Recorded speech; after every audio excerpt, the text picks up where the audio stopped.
Dahulu kala ada seorang putri yang cantik jelita bernama Dewi Sanggalangit. Ia putri seorang raja yang terkenal di Kediri. Karena wajahnya yang cantik jelita dan sikapnya yang lemah lembut, banyak para pangeran dan raja-raja yang ingin meminangnya untuk dijadikan sebagai istri. Namun sayang Dewi Sanggalangit nampaknya belum berhasrat untuk berumah tangga, sehingga membuat pusing kedua orang tuanya. Padahal kedua orang tuanya sudah sangat mendambakan hadirnya seorang cucu. "Anakku, sampai kapan kau akan menolak setiap pangeran yang datang melamarmu?" tanya raja pada suatu hari. "Ayahanda, sebenarnya hamba belum berhasrat untuk bersuami. Namun jika ayahanda sangat mengharapkan, baiklah. Namun hamba minta syarat, calon suami hamba harus bisa memenuhi keinginan hamba." "Lalu apa keinginanmu itu?" "Hamba belum tahu." "Loh, kok aneh?" sahut Baginda. "Hamba akan bersemedi minta petunjuk dewa. Setelah itu hamba akan menghadap ayahanda untuk menyampaikan keinginan hamba." Demikianlah, 3 hari 3 malam Dewi Sanggalangit bersemedi. Pada hari keempat ia menghadap ayahandanya. "Ayahanda, calon suami hamba harus mampu menghadirkan suatu tontonan yang menarik. Tontonan atau keramaian yang belum ada sebelumnya. Semacam tarian yang diiringi tabuhan dan gamelan, dilengkapi dengan barisan kuda kembar sebanyak 140 ekor. Nantinya akan dijadikan iringan pengantin. Terakhir harus dapat menghadirkan binatang berkepala 2. "Wah, berat sekali syaratmu itu," sahut Baginda. Meski berat syaratnya itu tetap diumumkan kepada segenap khalayak ramai. Siapa saja boleh mengikuti sayembara itu. Tidak peduli para pangeran, putra bangsawan atau rakyat jelata. Para pelamar yang tadinya menggebu-gebu untuk memperistri Dewi Sanggalangit jadi ciut nyalinya. Banyak dari mereka yang mengundurkan diri karena merasa tak sanggup memenuhi permintaan sang Dewi. Akhirnya tinggal 2 orang yang menyatakan sanggup memenuhi permintaan Dewi Sanggalangit. Mereka adalah Raja Singabarong dari Kerajaan Lodaya dan Raja Kelana Swandana dari Kerajaan Bandar Angin. Baginda Raja sangat terkejut mendengar kesanggupan kedua raja itu. Sebab Raja Singabarong adalah manusia yang aneh. Ia seorang manusia yang berkepala harimau. Wataknya buas dan kejam. Sedang Kelana Swandana adalah seorang raja yang berwajah tampan dan gagah. Namun punya kebiasaan aneh, suka pada anak laki-laki. Anak laki-laki itu dianggapnya sebagai gadis-gadis cantik. Namun semua sudah terlanjur. Dewi Sanggalangit tidak bisa menggagalkan persyaratan yang telah diumumkan. Raja Singabarong dari Kerajaan Lodaya memerintah dengan bengis dan kejam. Semua kehendaknya harus dituruti. Siapa saja dari rakyatnya yang membangkang tentunya akan dibunuh. Raja Singabarong bertubuh tinggi besar. Dari bagian leher ke atas berwujud harimau yang mengerikan. Berbulu lebat dan penuh dengan kutu-kutu. Itulah sebabnya ia memelihara seekor burung merak yang rajin mematuki kutu-kutunya. Ia sudah mempunyai selir yang jumlahnya banyak sekali, namun belum mempunyai permaisuri. Menurutnya, sampai detik ini belum ada wanita yang pantas menjadi permaisurinya kecuali Dewi Sanggalangit dari Kediri. Karena itu ia sangat berharap dapat memenuhi syarat yang diajukan oleh Dewi Sanggalangit. Raja Singabarong telah memerintahkan kepada para abdinya untuk mencarikan kuda-kuda kembar. Mengerahkan para seniman dan seniwatinya menciptakan tontonan yang menarik dan mendapatkan seekor binatang berkepala 2. Namun pekerjaan itu ternyata tidak mudah. Kuda kembar sudah dapat dikumpulkan, namun tontonan dengan kreasi baru belum tercipta, demikian pula binatang berkepala 2 belum didapatkannya. Maka pada suatu hari, ia memanggil patihnya yang bernama Iderkala. "Hai Patih, coba kamu selidiki sampai bagaimana si Kelana Swandana mempersiapkan permintaan Dewi Sanggalangit. Kita jangan sampai kalah cepat oleh Kelana Swandana." Patih Iderkala dengan beberapa prajurit pilihan segera berangkat menuju Kerajaan Bandarangin dengan menyamar sebagai seorang pedagang. Mereka menyelidiki berbagai upaya yang dilakukan oleh Raja Kelana Swandana. Setelah melakukan penyelidikan dengan seksama selama 5 hari, mereka kembali ke Lodaya. "Ampun Baginda, kiranya si Kelana Swandana hampir berhasil mewujudkan permintaan Dewi Sanggalangit. Hamba lihat lebih dari 100 ekor kuda kembar telah dikumpulkan. Mereka juga telah menyiapkan tontonan yang menarik, yang sangat menakjubkan." Patih Iderkala melaporkan. Wah, celaka. Kalau begitu sebentar lagi dia dapat merebut Dewi Sanggalangit sebagai istrinya, kata Raja Singabarong. Lalu bagaimana dengan binatang berkepala dua? Apa juga sudah mereka siapkan? Hanya binatang itulah yang belum mereka siapkan, tapi nampaknya sebentar lagi mereka dapat menemukannya. Sambung Patih Iderkala. Raja Singabarong menjadi gusar sekali. Ia bangkit berdiri dari kursinya dan berkata keras, "Patih Iderkala, mulai hari ini siapkan prajurit pilihan dengan senjata yang lengkap. Setiap saat mereka harus siap diperintah menyerbu ke Bandarangin." Demikianlah, Raja Singabarong bermaksud merebut hasil usaha keras Raja Kelanaswandana.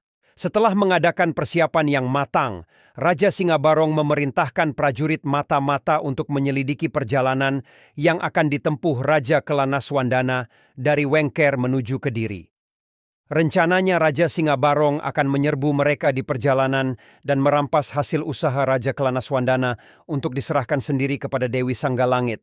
Raja Kelanaswandana yang memerintah kerajaan Wengker berwajah tampan dan bertubuh gagah. Ia memerintah dengan adil dan bijaksana. Namun ada wataknya yang tidak baik, ia suka mencumbui anak laki-laki. Ia menganggap anak laki-laki yang berwajah tampan dan bertubuh molek itu seperti gadis-gadis remaja. Hal ini sangat mencemaskan pejabat kerajaan dan para pendeta, menimbulkan kesedihan bagi para rakyat yang harus kehilangan anak laki-lakinya sebagai pemuas nafsu raja. Patih Pujanggeleng dan pendeta istana sudah berusaha menasehati raja agar meninggalkan kebiasaan buruknya itu, namun saran mereka tiada gunanya. Raja tetap saja mengumpulkan puluhan anak laki-laki yang berwajah tampan. Pada suatu hari, Raja Kelanaswandana memanggil semua pejabat kerajaan dan para pendeta. Ia berkata bahwa ia akan menghentikan kebiasaannya jika dapat memperistri Dewi Sanggalangit dari Kediri. Sebab semalam ia mimpi bertemu dengan gadis cantik jelita itu dalam tidur. Menurut para dewa, gadis itulah yang akan menghentikan kebiasaan buruknya mencumbui anak laki-laki. Seluruh pejabat dan pendeta menyetujui kehendak raja yang ingin memperistri Dewi Sanggalangit. Maka ketika mereka mendengar persyaratan yang diajukan Dewi Sanggalangit, mereka tiada gentar. Seluruh kaula kerajaan, baik para pejabat, seniman, rakyat biasa rela bekerja keras guna memenuhi permintaan Dewi Sanggalangit. Karena mendapat dukungan seluruh rakyatnya, maka dalam tempo yang tidak begitu lama, Raja Kelanaswandana dapat menyiapkan permintaan Dewi Sanggalangit. Hanya binatang berkepala dua yang belum didapatnya. Patih Pujanggeleng yang bekerja mati-matian mencarikan binatang itu akhirnya angkat tangan, menyatakan ketidaksanggupannya kepada raja. "Tidak mengapa," kata Raja Kelanaswandana. "Soal binatang berkepala dua itu aku sendiri yang akan mencarinya. Sekarang tingkatkan kewaspadaan. Aku mencium gelagat kurang baik dari kerajaan tetangga." "Maksud Baginda?" tanya Patih Pujanggeleng penasaran. "Coba kau menyamar jadi rakyat biasa, berbaurlah dengan penduduk di pasar dan keramaian lainnya." Perintah itu dijalankan, maka Patih Pujanggeleng mengerti maksud raja. Ternyata ada penyusup dari kerajaan Lodaya. Mereka adalah para prajurit pilihan yang menyamar sebagai pedagang keliling. Patih Pujanggeleng yang juga mengadakan penyamaran serupa, akhirnya dapat mengorek keterangan secara halus apa maksud prajurit Lodaya itu datang ke Bandarangin. Prajurit Lodaya merasa girang setelah mendapatkan keterangan yang diperlukan. Ia bermaksud kembali ke Lodaya. Namun sebelum melewati perbatasan, anak buah Patih Pujanggeleng sudah mengepungnya. Karena prajurit itu melawan, maka terpaksa para prajurit Bandarangin membunuhnya. Patih Pujanggeleng menghadap Raja Kelanaswandana. "Apa yang kau dapatkan?" tanya Raja Kelanaswandana. "Ada penyusup dari kerajaan Lodaya yang ingin mengorek keterangan tentang usaha Baginda memenuhi persyaratan Dewi Sanggalangit. Raja Singabarong hendak merampas usaha Baginda dalam perjalanan menuju Kediri." "Kurang ajar," sahut Raja Kelanaswandana. "Jadi Raja Singabarong akan menggunakan cara licik untuk memperoleh Dewi Sanggalangit. Kalau begitu, kita hancurkan kerajaan Lodaya. Siapkan bala tentara kita." Sementara itu, Raja Singabarong yang menunggu laporan dari prajurit mata-mata yang dikirim ke Bandarangin nampak gelisah.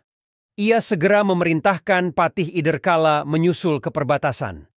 Sementara dia sendiri segera pergi ke Taman Sari untuk menemui si burung merak, karena pada saat itu kepalanya terasa gatal sekali. "Hai burung merak, cepat patukilah kutu-kutu di kepalaku," teriak Raja Singabarong dengan gemetaran menahan gatal.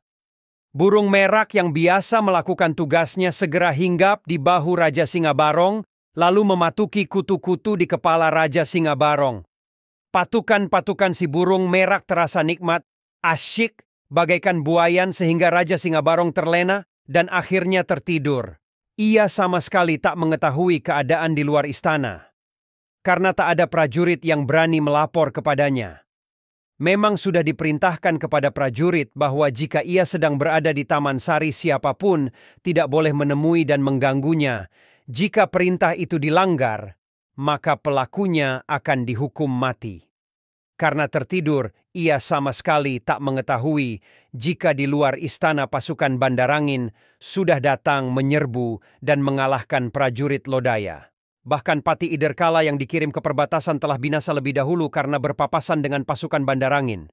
Ketika peperangan itu sudah merembet ke dalam istana dekat Taman Sari, barulah Raja Singabarong terbangun karena mendengar suara ribut-ribut. Sementara si burung merak masih terus bertengger mematuki kutu-kutu di kepalanya, jika dilihat sepintas dari depan Raja Singabarong, seperti binatang berkepala dua, yaitu berkepala harimau dan burung merak. "Hai, mengapa kalian ribut-ribut?" teriak Raja Singabarong. Tak ada jawaban, kecuali berkelebatnya bayangan seseorang yang tak lain adalah Raja Kelanaswandana. Raja Bandarangin itu tahu-tahu sudah berada di hadapan Raja Singabarong. Raja Singabarong terkejut sekali. "Hai Raja Kelanaswandana, mau apa kau datang kemari?" "Jangan pura-pura bodoh," sahut Raja Kelanaswandana. "Bukankah kau hendak merampas usahaku dalam memenuhi persyaratan Dewi Sanggalangit?" Jadi kau sudah tahu," sahut Raja Singabarong dengan penuh rasa malu. "Ya, maka untuk itu aku datang menghukummu." Berkata demikian, Raja Kelanaswandana mengeluarkan kesaktiannya. Diarahkan ke bagian kepala Raja Singabarong. Seketika kepala Singabarong berubah. Burung merak yang bertengger di bahunya tiba-tiba melekat jadi satu dengan kepalanya sehingga Raja Singabarong berkepala dua. Raja Singabarong marah bukan kepalang. Ia mencabut kerisnya dan meloncat menyerang Raja Kelanaswandana. Namun Raja Kelanaswandana segera mengayunkan cambuk saktinya bernama Samandiman. Cambuk itu dapat mengeluarkan hawa panas dan suaranya seperti halilintar. Jedhar! Begitu terkena cambuk Samandiman, tubuh Raja Singabarong terpental, menggelepar-gelepar di atas tanah. Seketika tubuhnya terasa lemah dan anehnya tiba-tiba tubuhnya berubah menjadi binatang aneh. Berkepala dua yaitu kepala harimau dan merak. Ia tidak dapat berbicara dan akalnya telah hilang. Raja Kelanaswandana segera memerintahkan prajurit Bandarangin untuk menangkap Singabarong dan membawanya ke negeri Bandarangin. Beberapa hari kemudian, Raja Kelanaswandana mengirim utusan yang memberitahukan Raja Kediri bahwa ia segera datang membawa persyaratan Dewi Sanggalangit. Raja Kediri langsung memanggil Dewi Sanggalangit. "Anakku, apa kau benar-benar bersedia menjadi istri Raja Kelanaswandana?" "Ayahanda, apakah Raja Kelanaswandana sanggup memenuhi persyaratan hamba?" "Tentu saja, dia akan datang dengan semua persyaratan yang kau ajukan. Masalahnya sekarang, tidakkah kau menyesal menjadi istri Raja Kelanaswandana? Jika hal itu sudah jodoh, hamba akan menerimanya. Siapa tahu kehadiran hamba di sisinya akan merubah kebiasaan buruknya itu," tutur Dewi Sanggalangit. Demikianlah, pada hari yang ditentukan datanglah rombongan Raja Kelanaswandana dengan kesenian reog sebagai pengiring. Raja Kelanaswandana datang dengan iringan 144 ekor kuda kembar dengan suara gamelan, gendang, dan trompet aneh yang menimbulkan perpaduan suara aneh, merdu mendayu-dayu. Ditambah lagi dengan hadirnya seekor binatang berkepala dua yang menari-nari liar namun indah dan menarik hati. Semua orang yang menonton bersorak kegirangan. Tanpa terasa mereka ikut menari-nari dan berjingkrak-jingkrak kegirangan mengikuti suara musik. Demikianlah, pada akhirnya Dewi Sanggalangit menjadi permaisuri Raja Kelanaswandana dan diboyong ke Bandarangin di Wengker.